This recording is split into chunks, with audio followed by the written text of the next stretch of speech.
నల్గొండలో సీఎం రేవంత్ రెడ్డి సభ పూర్తయిన వెంటనే బీఆర్ఎస్ సీనియర్ నేత మాజీ మంత్రి జగదీష్ రెడ్డి ఫైర్ అయ్యారు. రేవంత్ రెడ్డి జిల్లాకు తీసుకొచ్చింది అభివృద్ధి కాదు, బూతుల రాజకీయాలనని తీవ్రస్థాయిలో విరుచుకుపడ్డారు. కేసీఆర్ వస్తే నిధుల వరద, రేవంత్ వస్తే బూతుల కంపు అంటూ ఘాటు వ్యాఖ్యలు చేశారు. నల్గొండలో కనిపిస్తున్న ప్రతి అభివృద్ధి కేసీఆర్ ప్రభుత్వంలో జరిగిందేనని, కాంగ్రెస్ ప్రభుత్వం అధికారంలోకి వచ్చిన తర్వాత జిల్లాకు ఒక కొత్త ప్రాజెక్టు కూడా రాలేదని ఆరోపించారు.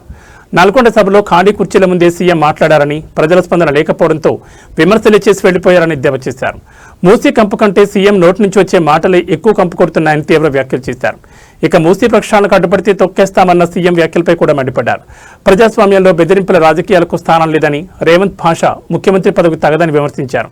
అంతేకాదు రేవంత్ను ఓడించడానికి కేసీఆర్ రావాల్సిన అవసరం లేదని, సొంత కాంగ్రెస్ నాయకులే అవకాశం కోసం ఎదురుచూస్తున్నారని జగదీష్ రెడ్డి సంచలన వ్యాఖ్యలు చేశారు.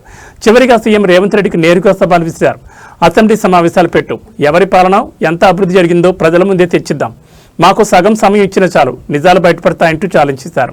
నల్గొండలో మొదలైన ఈ మాటల యుద్ధం ఇప్పుడు తెలంగాణ రాజకీయాలను మరింత హీటెక్కిస్తోంది.